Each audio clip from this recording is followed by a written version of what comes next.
It inevitably happens, when somebody calls in and says, I'm thinking about moving overseas. I'm sick and tired of this stuff. And then they, I have, my grandparents were from Germany, or my great-grandparents were from Ireland or Italy or what have you, fill in the blanks. And so it's like, I think I'll go there. And then they call up the consulate or whatever. I did this in 2001 after George Bush was elected. Called the Norwegian consulate and said, okay, what's involved in moving my family to Norway? And it turns out it's not something that I would be able to do. I mean, you have to be fluent in Norwegian. You have to bring $250,000. You have to, it's just all kinds of stuff. And, people will call up and go, I can't do this, unfortunately. But I've been thinking about it. Well, this website, Preply is the website. It's a site that offers tutors in foreign languages. And it's a huge site. I mean, they've millions of users, or over 1 million. They did a national survey that was published a couple of weeks ago. It involved over 3,000 Gen Zers. And, just asking them their opinion of life in America, life in other countries, and what their plans are. And to their shock, what they found was about 56% of them are seriously thinking about moving out of the United States. Half of Gen Zers, according to this survey, are saying, I'm thinking of leaving. The top 10 countries that they were thinking of moving to were the UK, Canada, which isn't that far away, Japan, Netherlands, Singapore, Switzerland, Australia, Germany, Ireland, or Italy. And then they said, okay, you want to move away, why? And what they found was the number one consideration, which was about a little over a quarter of all the people who were thinking of leaving the country, wanted to do so because they wanted to move to a country that had free health care and free college education, or inexpensive, where you don't go broke because somebody in the family gets sick, or you can go to college. And I mean, many of these countries that I just named actually pay you to go to college. You don't have to pay them. So, here we are. I mean, Republicans have fought any effort to institute Medicare for all or anything like it. 12 red states won't even expand Medicaid, for God's sake. So the United States is literally the only developed country in the world that doesn't have a national health care system and has millions of people without any health insurance whatsoever. We're the only country in the world where 500,000 people go bankrupt. Families lose everything, go bankrupt every year. 500,000 families because somebody in the family got sick. Literally, this does not happen in any of those countries that I just named. And Gen Zers know it. I mean, the one big advantage that they have over my generation is that when they were growing up in the 90s and the 2000s and the early 2000s, they had the internet and social media. They were able to see what life is like in other countries, whereas we just had to read about it, or watch a TV special or something. We had no idea, really. I mean, I was in the 1980s when Louise and I and our 3 kids moved to Germany for a year. I had no idea what to expect. And I'd been in Germany a lot of times. But, you learn when you get there. Well, anyhow, young people today are figuring this stuff out, and they're looking at America, and they're saying, this kind of sucks. Similarly, because Reagan ended free college in California, and then as president took a meat axe to the education department budget. America is also the only developed nation in the country that has this thing called student debt as a widespread thing.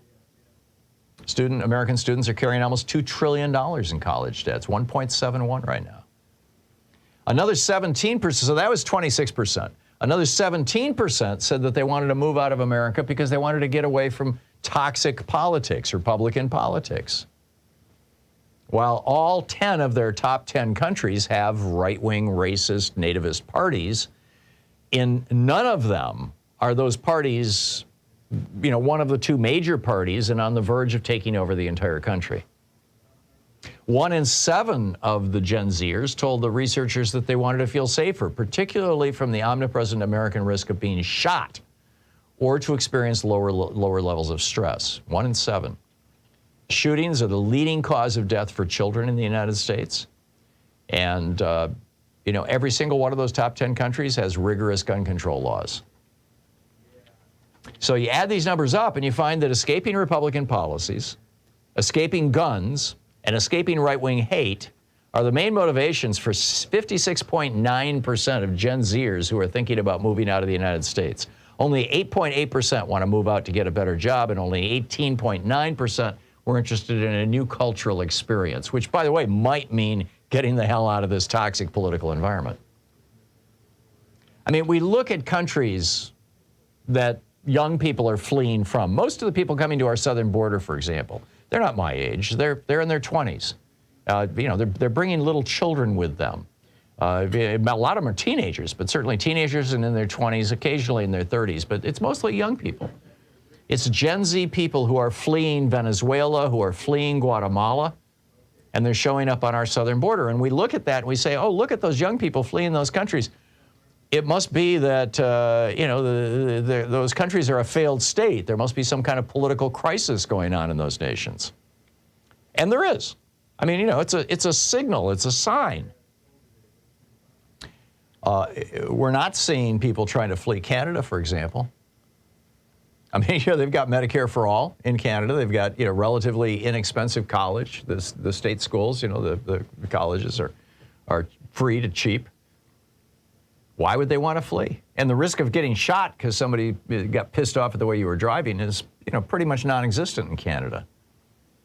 There's no huge exodus of Canadians, trying to sneak over our northern border, and no rational politician is arguing that we should build a wall with Canada. I mean, I get it. Ramaswamy said that, but he's a fool. He's a clown, actually, is what he is. But here in America, 40 years of neoliberal Reaganomics have gutted America's middle class, cutting us from 2/3 of America down to 43% of America. They've taken $50 trillion out of the pockets of working class people and put it into the money bins of the morbidly rich. 3 American billionaires today own more wealth than the bottom 50% of Americans, 166 million people.